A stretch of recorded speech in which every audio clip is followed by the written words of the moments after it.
Welcome to the Intel. The 2021 municipal local government elections have come and gone. The results are there for everyone to see. Now, let's take a look at what is likely to happen in the next few days. Political analyst Jan Jan Joubert joins us to discuss this further. Thanks so much for your time, Jan Jan. We appreciate it. Let's just start off with where coalition negotiations are at the moment and how it actually works, because you have a situation where many of these political parties that are second to the ANC are saying, we don't want to work with the ANC in any coalition. So what happens in a situation like that?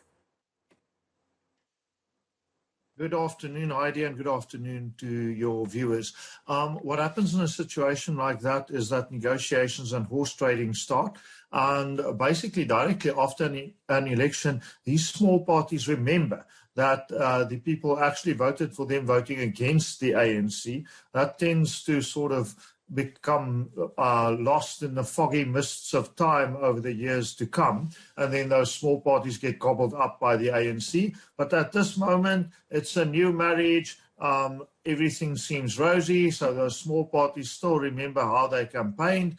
They all campaigned against the ANC. So the ANC is going to find it hard, especially because small parties know that opposition parties who get into bed with the ANC get gobbled up.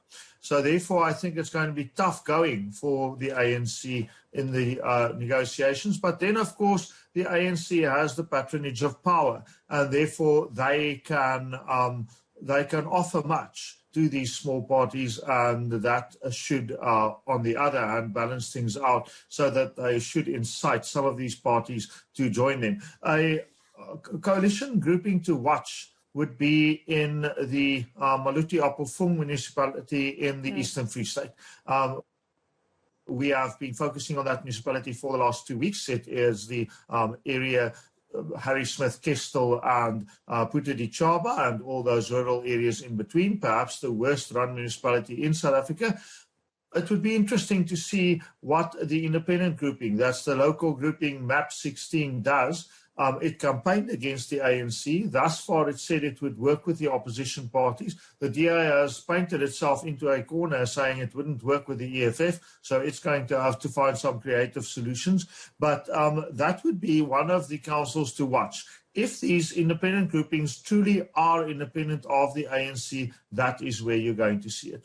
Speak to us about the likelihood of the DA possibly working with the likes of Action SA, especially here in the city of Johannesburg and Tshwane, where you also have the need for a coalition and these political parties needing to come together because the ANC did not win out majority in these areas.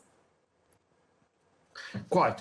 So that's going to be fascinating. I think these parties are going to make the DA sweat.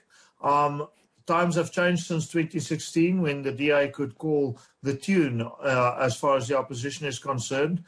Action SA has a varied constituency, but especially in Johannesburg, they got a lot of votes in the suburban areas from frustrated DA voters who basically reject some parts of the DA's message. The DA would have to reconcile a bit and would have to climb down a bit from some of the ways in which it campaigned. For instance, on the Friday preceding the election, they really rubbished the Action SA leader, and I think some humble pie would have to be eaten if they want to be in a co-government in Johannesburg. To that extent and in that regard, the DA is somewhat between the devil and the deep blue sea, because if they were to let down these negotiations and cannot come to a compromise with Action SA and the Freedom Front and many other groupings, Patriotic Alliance I see here in the Western Cape, then the voters are going to be very, very displeased if they're going to be governed by the ANC because of their party's inability to manage diversity and work with others. So the DA would have to find it within themselves to indeed work with other parties whom they rubbished in the election and maybe learn a lesson or two to focus more on their own message and less on attacking others. In the Western Cape, the situation is somewhat different in the sense that the Freedom Front in the Western Cape campaigned on a platform of working with the DA here. So I think here the negotiations would be easier. An interesting negotiation to watch would be in the city of Tshwane, the national capital, where there is a way and there is a road for the opposition to govern the capital and to have a stable opposition if they can get into a stable agreement. That would be if the Democratic Alliance, Action SA, the Freedom Front Plus, the ACDP and COPE work together. In that case, they have a majority, but I think those smaller parties know that they were rather shortchanged by the DA the previous time, and they do not foresee wanting to do so again. Sure, I think it's quite fascinating because yesterday when we had the Action SA leader, Herman Mashaba, on the show, he did say that the DA had almost approached him informally to have a discussion, especially about the city of Johannesburg. But of course, we'll just have to wait and see if that materializes into anything. I want you to go into the EFF and what power they have in terms of these coalition talks, because they have been very clear about who they will work with and what they want if they do work with, for example, the DA or the ANC. But you have the DA saying we will not work with the ANC or the EFF. Indeed. So the DA, I don't know, they'll probably claim it's principled, and it might well be. What it does mean is that they can run out of road here. If they end up being in a position where the EFF tends to gang up or work together with the ANC, I think those DA voters would be very unhappy. So the DA would have to do some serious thinking, but at this stage they can't really change their mind on working with the EFF or the ANC because they've been so unequivocal about it. They were not unequivocal about working with the ANC. They were falling around a bit in the run-up to the election, but in the last 2 days before the election and since, they've been solid on not working with the ANC. The question now is, what would DA voters want the DA to do if there were to be the possibility of working either with the ANC or the EFF to keep out the other? If the EFF is willing to work with the DA to hold out or to keep out the ANC on the one hand, and therefore says, if you don't work with us, we work with the ANC. But alternatively, if they want to work with if the ANC comes to them and says, we want to work with the DA, but the EFF is our other option, what on earth does the DA do? The EFF is not in that problematic position, and that is why Mr. Malema was so chirpy when he had his press conference. I don't know whether it was Friday or Thursday. No, it was Thursday. He was so chirpy because actually he's in a very good position. He basically opened the door to all the opposition parties, saying that they would work with everyone, knowing full well that that the DA played its hand early. So therefore, he makes the DA the problem in the negotiations because he opens the door from the EFF side. As for the ANC, he claimed very, very strongly, and this we know if you are in close contact with the EFF, that the EFF's mission is not to accommodate the ANC, but to destroy it.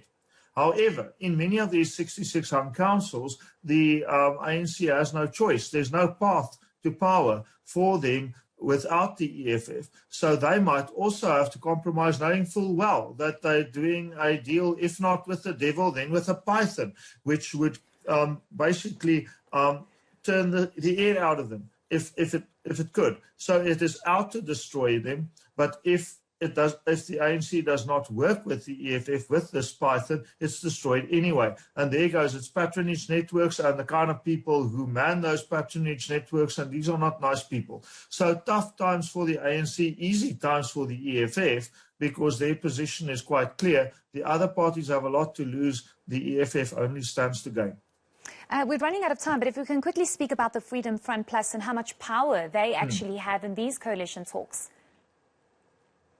They do have a lot of power. They are as clear as the EFF in the sense that they said they would not be working with the ANC or the EFF. So that means that the DA has to work with the Freedom Front, and having counted themselves out of coalitions with the EFF and the ANC, the only path to power in many of these councils for the DA goes through the Freedom Front Plus. Now, what one can expect is that the Freedom Front Plus knows that its position is so much stronger than it was in 2016. And I think they're going to make the DA sweat, and they are going to extract a deal which the DA will resent, because one party is growing, the other one is shrinking. The Freedom Front might be small, but they've now become crucial, and they are growing. Their sun is rising, the DA's sun is setting, and therefore they are in a better position. Whether this will change, things can change. For how long the Freedom Front Plus was setting and the DA's sun was rising, it's a matter of leadership, it's a matter of vision, it's a matter of connecting with the voters. But for the moment, there are many, many councils, especially here in the Western Cape, Council of George, the third largest in the province, Saldanha Bay, Breda Valley, which is Worcester. Now, if you take George, Saldanha, Vredenburg area, and Worcester, these are three important areas, and also some of the smaller ones where there's no path to power for the DA except through the Freedom Front Plus. They know it. But the big negotiations will be in Tshwane, where the Freedom Front Plus tripled their vote and are now a factor, whereas they were minuscule. And I think they are going to extract a deal from the DA, which the DA will hate giving, but will have no option to. Okay, Jan Jan, I just have one more question. Who do you think is going to be the mayor of the city of Johannesburg? Heidi. Am I being too... They must negotiate it. Were I a betting man, and I'm not, my money would be on Herman Mashaba, but I'm not a betting man, so my money is on nobody. Okay, we'll just have to wait and see. Hopefully we will get more clarity in the next week or so. That is Jan Jan Joubert, who's a political analyst, just giving us some insight on those very important coalition talks.